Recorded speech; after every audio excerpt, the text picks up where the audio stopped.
ค่ะกลับมาพบกันในช่วงที่2กันต่อนะคะสำหรับช่วงที่2นี้นะคะเราจะมาพูดคุยกันถึงการเลี้ยงไส้เดือนในกระมังกันค่ะเพราะว่าปัจจุบันนี้มีการเพาะเลี้ยงไส้เดือนกันอย่างกว้างขวางนะคะเพราะว่าเพื่อช่วยในการย่อยสลายอินทรีย์วัตถุนะคะลดขยะอินทรีย์เป็นการเพิ่มธาตุอาหารให้แก่พืชด้วยค่ะซึ่งไส้เดือนนะคะเป็นสัตว์ที่ไม่มีกระดูกสันหลังพบได้ทั่วไปตามที่ชื้นแฉะใต้ซากพืชมูลสัตว์ต่างๆนอกจากจะช่วยย่อยสลายซากพืชซากสัตว์แล้วการขุดแล้วก็มุดตัวของไส้เดือนยังเป็นการพรวนดินตามธรรมชาติทำให้ดินร่วนซุยเพิ่มคุณสมบัติทางกายภาพที่ดีให้แก่ดินจึงทำให้ดินเนี่ยเหมาะแก่การเพาะปลูกอากาศถ่ายเทและยังได้รับธาตุอาหารจากมูลของไส้เดือนอีกด้วยแต่ก่อนที่เราจะพูดถึงการเลี้ยงไส้เดือนนะคะจำเป็นที่จะต้องมาศึกษาเกี่ยวกับสายพันธุ์อุปนิสัยการอยู่อาศัยศัตรูของไส้เดือนกันก่อนนะคะเพื่อให้การเลี้ยงไส้เดือนเนี่ยประสบความสำเร็จค่ะสำหรับสายพันธุ์ของไส้เดือนนะคะที่ในประเทศไทยนิยมเลี้ยงกันอยู่นะคะมีอยู่3สายพันธุ์ค่ะสายพันธุ์ที่1นะคะได้แก่สายพันธุ์ไทเกอร์วอร์มค่ะสายพันธุ์ที่2ก็คือพันธุ์บลูวอร์มนะคะแล้วก็สายพันธุ์ที่3ก็คือพันธุ์ AF ค่ะสำหรับพันธุ์ไทเกอร์วอร์มนะคะเป็นไส้เดือนนะคะที่มีลำตัวที่มีสีแดงสลับสีเหลืองเป็นลายเสือนะคะลำตัวกลมค่ะมีขนาดเล็กเป็นสายพันธุ์ที่มีความทนทานต่อสภาพอากาศสามารถทนอากาศหนาวได้ถึง0องศาเซลเซียสนะคะและทนความร้อนได้ถึง40องศาเซลเซียสค่ะสำหรับพันธุ์บลูวอร์มนะคะเป็นไส้เดือนสายพันธุ์เอเชียค่ะตัวเขาจะผอมยาวนะคะลำตัวสีม่วงเข้มประกายสีน้ำเงินเป็นไส้เดือนที่เลี้ยงง่ายสามารถกำจัดขยะอินทรีย์ผลิตปุ๋ยหมักแล้วก็นิยมนำไปให้อาหารสัตว์น้ำค่ะโดยเมือกของมันค่ะจะมีกลิ่นหอมเหมือนดอกโมกค่ะและอีกสายพันธุ์นะคะคือพันธุ์ AF ค่ะสายพันธุ์นี้จะมีลักษณะคือสีน้ำตาลแดงปนเทาค่ะตัวจะใหญ่เคลื่อนไหวได้รวดเร็วค่ะชอบอุณหภูมิที่ค่อนข้างร้อนสามารถผลิตมูลไส้เดือนได้เร็วนะคะซึ่งสายพันธุ์นี้ก็จะเป็นสายพันธุ์ที่ได้รับความนิยมมากที่สุดค่ะเป็นที่ต้องการของตลาดจำหน่ายพันธุ์ไส้เดือนจึงทำให้มีราคาถูกแล้วก็ขายพันธุ์ได้ง่ายค่ะสำหรับวิธีการเลี้ยงไส้เดือนนะคะซึ่งปัจจุบันเนี่ยนิยมเลี้ยงไส้เดือนมีความหลากหลายรูปแบบกันค่ะไม่ว่าจะเป็นการเลี้ยงในกระมังเลี้ยงในวงบ่อซีเมนต์นะคะหรือว่าเลี้ยงบนพื้นปูนหรือใต้ต้นไม้นะคะซึ่งว่าแต่ละรูปแบบเนี่ยมันก็จะมีข้อดีข้อเสียแตกต่างกันไปดังนี้ค่ะ1ก็คือถ้าเราเลี้ยงไส้เดือนในกระมังนะคะวิธีนี้อาจจะทำให้การดูแลแล้วก็คัดแยกตัวไส้เดือนกับมูลไส้เดือนเนี่ยทำได้ง่ายนะคะสามารถเลี้ยงในรูปแบบคอนโดหรือว่าวางซ้อนกันเป็นชั้นๆได้ค่ะเพื่อเป็นการประหยัดพื้นที่แต่ว่าวิธีนี้นะคะก็จะมีต้นทุนที่สูงกว่าวิธีอื่นเพราะว่าจะต้องมีค่าใช้จ่ายในเรื่องของกระมังแล้วก็ชั้นวางไส้เดือนเป็นต้นค่ะสำหรับวิธีที่2นะคะการเลี้ยงไส้เดือนในวงบ่อซีเมนต์ค่ะซึ่งวงบ่อซีเมนต์เนี่ยค่อนข้างเย็นนะคะก็จะเป็นสายพันธุ์ไทเกอร์วอร์มแล้วก็บลูวอร์มค่ะจะเป็นสายพันธุ์ที่ชอบนะคะลักษณะนี้แต่ว่าการเลี้ยงในวงบ่อซีเมนต์ค่ะจะใช้พื้นที่ค่อนข้างมากแล้วการคัดแยกตัวแล้วก็มูลไส้เดือนเนี่ยก็ทำได้ยากเช่นเดียวกันค่ะเพราะว่ามีพื้นที่ค่อนข้างกว้างนะคะแล้วก็อีกวิธีหนึ่งนะคะก็คือการเลี้ยงไส้เดือนบนพื้นปูนหรือว่าใต้ต้นไม้ค่ะวิธีนี้น่ะจะทำให้ไส้เดือนเนี่ยตัวใหญ่แล้วก็เป็นวิธีที่ประหยัดต้นทุนในการซื้อวัสดุอุปกรณ์นะคะแต่ว่ามันจะมีความเสี่ยงนะคะในเรื่องของการถูกศัตรูของไส้เดือนเข้าทำลายนะคะอย่างเช่นมดคางคกอึ่งอ่างนะคะแล้วก็การแยกตัวแล้วก็มูลไส้เดือนค่ะทำได้ยากค่ะเพราะว่าเราไม่มีการกักบริเวณไส้เดือนมันก็จะไปเรื่อยๆของมันค่ะสำหรับอาหารของไส้เดือนนะคะอาหารของไส้เดือนเนี่ยก็คือพวกเศษพืชผักมูลสัตว์ต่างๆนะคะไม่ว่าจะเป็นมูลวัวนะคะมูลหมูนะคะหรือมูลสุกรนะคะมูลไก่มูลม้านะคะเศษขยะอินทรีย์จากชุมชนเศษเหลือทิ้งจากภาคการเกษตรและอุตสาหกรรมเกษตรค่ะโดยที่เศษพืชหรือว่ามูลสัตว์ต่างๆเหล่านี้หรือขยะอินทรีย์เหล่านี้นะคะจะต้องไม่มีสารเคมีหรือว่าสารพิษที่เป็นอันตรายต่อไส้เดือนค่ะและสิ่งที่นำมาใช้เป็นอาหารของไส้เดือนนะคะไม่ควรที่จะปนเปื้อนพวกน้ำมันจาระบีเนื้อสัตว์เนื้อปลาเปลือกไข่หญ้าหรือเมล็ดพืชที่ทำลายยากวัชพืชมูลสุนัขหรือว่ามูลแมวนะคะเพราะว่าสิ่งเหล่านี้ จะเป็นตัวสะสมของเชื้อโรคนำแมลงแล้วก็ศัตรูพืชต่างๆมายังภาชนะที่เลี้ยงไส้เดือนค่ะแล้วก็รวมไปถึงสิ่งที่จะทำให้ค่า pH มีการเปลี่ยนแปลงไปนะคะอย่างเช่นขี้เถ้าปูนขาวหรืออาหารที่มีความเปรี้ยวสูงค่ะเพราะว่าจะทำให้ไส้เดือนเนี่ยระคายเคืองเนื่องจากว่าผิวของไส้เดือนน่ะค่อนข้างที่จะบอบบางค่ะสำหรับการเลี้ยงไส้เดือนค่ะจะต้องเลี้ยงในบริเวณที่สามารถควบคุมการถ่ายเทของอากาศอุณหภูมิความชื้นแสงแดดรวมไปถึงฝนนะคะได้ในระดับหนึ่งค่ะมีความแข็งแรงคงทนนะคะแล้วก็สามารถป้องกันศัตรูของไส้เดือนได้ดีค่ะต่อไปนะคะเราจะมาพูดถึงขั้นตอนการเลี้ยงไส้เดือนค่ะการเลี้ยงไส้เดือนเนี่ยก็มีรูปแบบการเลี้ยงหรือว่าอาหารที่ใช้เลี้ยงแตกต่างกันไปนะคะแต่ว่าวันนี้เลือกที่จะพูดคุยกันสำหรับการเลี้ยงไส้เดือนในกระมังนะคะเพราะว่าเป็นวิธีที่สามารถจัดการได้ง่ายใช้พื้นที่น้อยนะคะแล้วก็สามารถเลือกใช้วัสดุที่หาได้ง่ายในพื้นที่ค่ะซึ่งก็จะมีขั้นตอนดังต่อไปนี้ค่ะขั้นตอนที่1ค่ะเลือกเบดดิ้งนะคะหรือว่ามูลของวัวนมนะคะเบดดิ้งในที่นี้ก็คือเป็นบ้านของไส้เดือนหรือว่าเป็นที่อยู่อาศัยของไส้เดือนค่ะแล้วเรามักจะนิยมเลือกใช้เป็นมูลวัวนมนะคะเพราะว่าในขั้นตอนการเลี้ยงวัวนมอะค่ะจะมีการให้อาหารข้นนะคะอาหารเสริมค่ะก็จะทำให้ตรงเนี้ยมูลของวัวนมเนี่ยจะมีสารอาหารค่อนข้างมากค่ะจึงเป็นที่นิยมที่จะนำมาใช้เป็นเบดดิ้งนะคะซึ่งมูลวัวนมเนี่ยที่นำมาใช้เนี่ยจะต้องมีลักษณะเป็นแบบก้อนสีเหลืองทองนะคะแล้วก็จะต้องไม่มีสารปนเปื้อนประเภทโซดาไฟปูนขาวสับปะรดค่ะขั้นตอนที่2นะคะนำมูลวัวนะคะแช่น้ำทิ้งไว้ประมาณ 1-2 คืนค่ะเพื่อทำให้ชื้นแล้วก็เป็นการคลายความร้อนนะคะแล้วก็จะเป็นในเรื่องของการย่อยสลายมูลวัวให้มีขนาดเล็กลงค่ะขั้นตอนที่3นะคะนำกระมังค่ะเป็นกระมังพลาสติกในวันนี้เราจะเลือกใช้ในส่วนของขนาด50เซนติเมตรนะคะแล้วก็นำมาเจาะรูระบายน้ำที่ก้นกระมังค่ะขั้นตอนถัดไปนะคะหลังจากมูลวัวที่เราแช่น้ำไว้ 1-2 คืนนะคะเราก็จะต้องมาปล่อยน้ำออกจากถังแช่มูลวัวค่ะแล้วก็ตักเอามาแค่มูลวัวนะคะที่ผ่านการแช่น้ำแล้วเนี่ยมาใส่ในกระมังที่เราเตรียมไว้ค่ะที่มีการเจาะรูระบายที่ก้นกระมังนะคะใส่ไปประมาณครึ่งกระมังค่ะจากนั้นเราก็จะตามด้วยการใส่ผักหรือว่าต้นกล้วยสับนะคะใส่ไว้บนมูลวัวค่ะใส่ประมาณ1/4ของกระมังนะคะแล้วก็นำมูลวัวเนี่ยมาโรยทับอีกรอบหนึ่งค่ะขั้นตอนถัดไปนะคะก็จะนำไส้เดือนค่ะมาปล่อยลงตรงกลางกระมังค่ะประมาณ 2.5 กรัมค่ะหลังจากนั้นเนี่ยเราก็จะนำกระมังเนี่ยไปวางเรียงอยู่บนชั้นนะคะอันนี้สำหรับคนที่เลี้ยงเยอะๆค่ะแต่ถ้าสำหรับคนที่เลี้ยงไม่เยอะก็สามารถวางไว้ในพื้นที่ที่เราเตรียมไว้ได้นะคะแล้วก็ในเรื่องของการรดน้ำค่ะเราจะรดน้ำให้ชุ่มนะคะโดยรดน้ำสัปดาห์ละ1 ครั้งแต่ว่า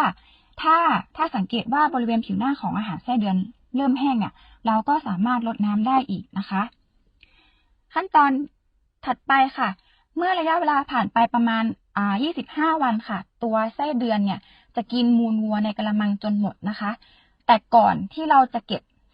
มูลไส้เดือนนะคะเราจะต้องงดน้ำก่อนประมาณ1 สัปดาห์เพื่อให้มันแห้งนะคะแล้วเราจะสามารถในการทำการแยกมูลไส้เดือนออกมาได้ง่ายค่ะสำหรับช่วงที่2นะคะเราก็ได้พูดคุยกันไปพอประมาณแล้วนะคะเรามาพักฟังเพลงเพราะๆกันสักครู่นะคะแล้วกลับมาพบกันต่อในช่วงที่3ค่ะ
น้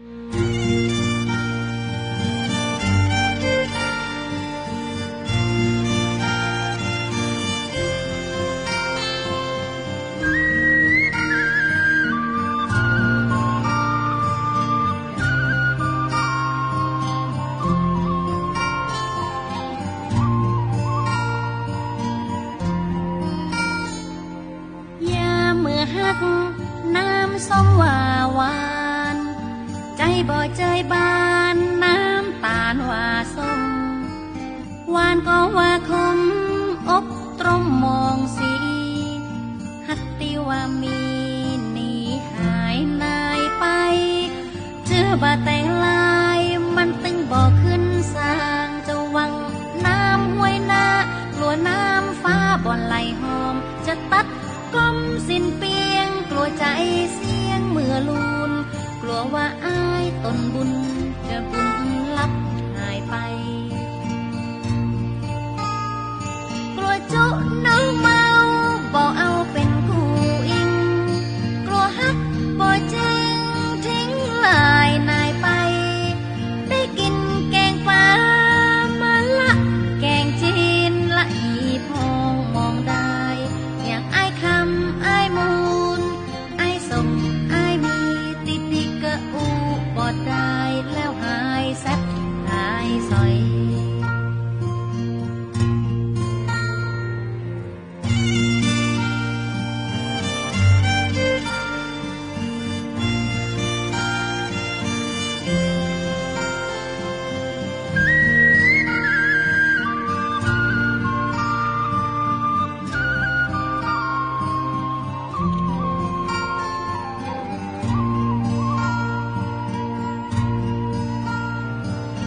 จุน้องเมาบ่เอาเป็นคู่อิงกลัวฮักบ่จริงทิ้งลายนายไปได้กินแกงปลามาละแกงจีนละหีพองมองได้อย่างอ้ายคำอ้ายมูลอ้ายส่งอ้ายมีติดิกะอูบอดได้แล้วหายแซ่บหายซอยกำฟูเก้าบอดีเอาตุ้มตีนในบอดีกำใส่ไฟลื่นไหลน้ำมวยถึงบ่รำบ่รวยเฮาช่วยซอช่วยหากันว่าเป็นคนดีน้องก็ยินดีเจ้าถึงบ่รำบ่รวยเฮาช่วยซอช่วยหากันว่าเป็นคนดีน้องก็ยินดีเจ้าขอเป็นคนดีที่เข้าอกเข้าใจมีฮักแน่แน่ในบ่ใจมาหลอก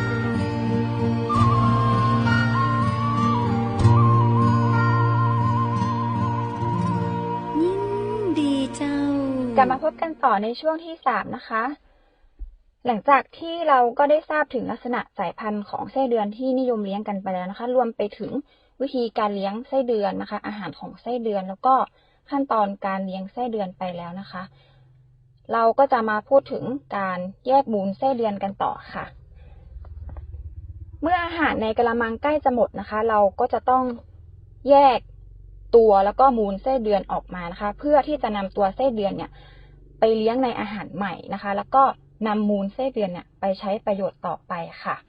ในส่วนของการเก็บมูลไส้เดือนนะคะให้ใช้ตาข่ายนะคะที่ไส้เดือนเนี่ยสามารถลอดได้นะคะวางไว้บนเบดดิ้งนะคะเป็นเบดดิ้งตัวใหม่หรือว่าบ้านหลังใหม่ของเขาหรือว่ากระมังที่ผสมมูลวัวที่ผ่านการแช่น้ำอะไรให้เรียบร้อยแล้วนะคะแล้วก็ใส่เบดดิ้งตัวเก่านะคะที่ต้องการแยกตัวไส้เดือนแล้วก็มูลไส้เดือนเนี่ยไว้ด้านบนตาข่ายนั่นหมายถึงว่าจะมีตาข่ายวางบนเบดดิ้งตัวใหม่นะคะแล้วก็ตัวเก่าเนี่ยเทลงบนตาข่ายอีกทีหนึ่งนะคะทิ้งไว้ประมาณ3 วันค่ะไส้เดือนเนี่ยก็จะย้ายจากเบดดิ้งตัวเก่าเนี่ยไปอยู่ในเบดดิ้งตัวใหม่นะคะจากนั้นเนี่ยก็นำไปผึ่งในที่ร่มให้มีความชื้นสัมผัสประมาณ 35%เราจะรู้ได้ไงว่า มันมีความชื้นได้ 35% แล้วนะคะความชื้นสัมผัสตรงเนี้ย 35% ให้เราเนี่ยสังเกตจากการที่เมื่อเราใช้มือเก็บมูลไส้เดือนนะคะแล้วก็มันจะรู้สึกว่า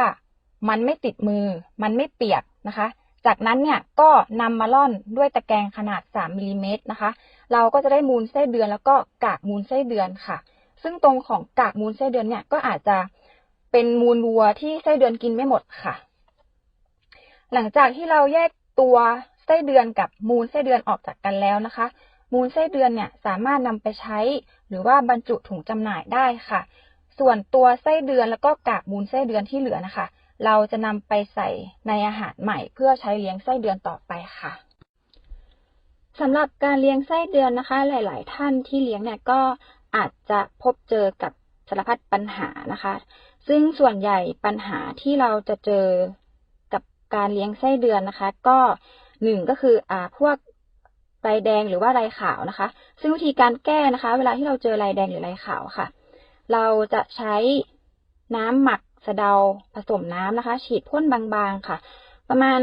2-3 ครั้งต่อวันนะคะเพื่อเป็นการรักษาความชื้นนะคะไม่ให้อาหารเลี้ยงไส้เดือนแห้งมากจนเกินไปค่ะสำหรับท่านใดที่เจอมดนะคะวิธีการแก้ไขก็คือหลีกเลี่ยงอาหารนะคะที่เป็นอาหารของมดนะคะให้อาหารในปริมาณที่เหมาะสมนะคะไม่ให้มากจนเกินไปนะคะแล้วก็ปริมาณที่ให้เนี่ยจะต้องเหมาะสมกับระยะเวลาในการเลี้ยงนะคะแล้วก็ไม่ปล่อยให้ตัวอาหารเลี้ยงไส้เดือนเนี่ยแห้งมากจนเกินไปค่ะสำหรับใครที่เจอปัญหาไส้เดือนตัวเล็กนะคะการที่ไส้เดือนตัวเล็กเนี่ยวิธีแก้ของมันก็คือเราอาจจะใส่ปริมาณไส้เดือนลงไปมากจนเกินไปค่ะหรือว่าอาหารที่เราให้กับไส้เดือนเนี่ยมันไม่เพียงพอมันก็เลยทำให้ไส้เดือนเนี่ยไม่มีอาหารไว้กินนะคะทำให้ตัวมันเล็กค่ะดังนั้นนะคะเราก็ควรที่จะเลี้ยงไส้เดือนเนี่ยให้เหมาะกับขนาดของภาชนะแล้วก็อาหารที่เราให้ค่ะโดยถ้าเราเลี้ยงในกระมังประมาณ50 เซนนะคะเราควรจะเลี้ยงไส้เดือนเนี่ยไว้ไม่เกิน35 วันค่ะเพราะว่าถ้ามันมากกว่านั้นเนี่ยมันก็จะไม่มีอาหารให้กินแล้วก็จะทำให้เกิดเป็นไส้เดือนตัวเล็กค่ะสำหรับปัญหาที่ไส้เดือนชอบคานหรือว่าหายออกมานะคะบางทีก็จะเจอแบบไส้เดือนคานอยู่บนขอบภาชนะค่ะวิธีการแก้ของมันนะคะก็คือตรงเนี้ยอาหารเลี้ยงไส้เดือนเนี่ยจะมีความร้อนเป็นกรดแล้วก็ชุ่มน้ำมากเกินไปค่ะทำให้ไส้เดือนเนี่ยมันหนีออกมานะคะมันอยู่ไม่ได้เพราะมันบางทีมันร้อนเกินค่ะเราควรจะหมักหรือว่าแช่มูลวัวให้อุ้มน้ำแล้วก็เย็นนะคะแล้วก็นำมูลวัวเนี่ยมาใส่ในปริมาณที่เหมาะสมค่ะสำหรับปัญหาพวกนกหนูกบจิ้งจกหรือว่าตุ๊กแกนะคะอันนี้ในส่วนของวิธีการป้องกันสำหรับท่านที่พบเจอปัญหานี้ก็คือให้นำตะข่ายนะคะมาคุมป้องกันนะคะแล้วก็รักษาความสะอาดของบริเวณพื้นที่เลี้ยงให้สะอาดอยู่สม่ำเสมอค่ะอันนี้ก็จะเป็นปัญหาที่ส่วนมากเราจะพบเจอกันนะคะซึ่งการเลี้ยงไส้เดือนจริงๆแล้วมันก็มีประโยชน์อยู่นะคะอย่างเช่น1ก็คือประโยชน์ของการเลี้ยงไส้เดือนเนี่ยจะทำให้ระบบนิเวศเนี่ยเกิดความสมดุลนะคะโครงสร้างของดินดีขึ้นนอกจากนั้นแล้วเนี่ยประโยชน์ของมันคือจะช่วยระบายน้ำแล้วก็อากาศในดินเป็นการเพิ่มอินทรีย์วัตถุแล้วก็ธาตุอาหารแก่ดินนะคะแล้วมันก็จะเป็นตัวบ่งชี้ของการปนเปื้อนในดินคือถ้าสมมติดินเรามันมีสารเคมีหรือว่ามันเป็นสารอันตรายเนี่ยมันก็จะไม่มีไส้เดือนนะคะไส้เดือนมันก็จะเหลือปริมาณน้อยมันก็จะตายไปนะคะและอีกประโยชน์อย่างหนึ่งจากการเลี้ยงไส้เดือนเนี่ยค่ะเป็นการสร้างรายได้จากมูลแล้วก็พันธุ์ของไส้เดือนค่ะที่เรานำมาเพาะเลี้ยงกันนะคะซึ่งวันนี้ก็ได้พูดคุยเป็นการเลี้ยงในกระมังเพราะว่ามันใช้พื้นที่น้อยค่ะแล้วก็ของที่เราใช้เนี่ยก็หาได้ง่ายนะคะเราก็จะเห็นได้นะคะว่าการเลี้ยงไส้เดือนจริงๆแล้วมันไม่ได้ยากอุปกรณ์ที่เราใช้เนี่ยโดยทั่วไปเนี่ยมันก็จะอยู่รอบๆตัวแล้วก็สามารถนำมาใช้เลี้ยงไส้เดือนได้นะคะรวมไปถึงอาหารนะคะเป็นพวกเศษผักเนี่ยค่ะก็จะเป็นสิ่งที่เราพบเจอในครัวเรือนได้อยู่แล้วแล้วก็เรานำมาให้เป็นอาหารแก่ไส้เดือนนะคะนอกจากนั้นแล้วเนี่ยมันก็ยังเป็นการกำจัดขยะอินทรีย์ได้อีกด้วยแล้วก็ยังได้ประโยชน์อีกมากมายและที่สำคัญอย่างที่บอกคือมันเป็นการสร้างรายได้ให้กับครอบครัวได้อีกด้วยค่ะสำหรับผู้ฟังท่านใดนะคะที่มีข้อมูลนะคะที่จะสอบถามเพิ่มเติมนะคะหรือว่าอยากรู้เพิ่มเติมค่ะสามารถสอบถามนะคะหรือว่าติดต่อสอบถามได้ที่ สำนักงานเกษตรอำเภอใกล้บ้านท่านค่ะหรือว่าจะโทรมาสอบถามได้ที่สำนักงานเกษตรอำเภอบ้านทิค่ะที่เบอร์โทรศัพท์053-501-780ค่ะสำหรับในวันนี้นะคะเกษตรส้มนะคะขอลาไปเพียงเท่านี้ค่ะพบกับรายการคุยเฟื่องเรื่องเกษตรลำพูนเสาร์หน้านะคะเวลาดี 17 นาฬิกาถึง 18 นาฬิกาทาง FM 95 เมกะเฮิรตซ์ค่ะสำหรับวันนี้สวัสดีค่ะ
น้ำใจ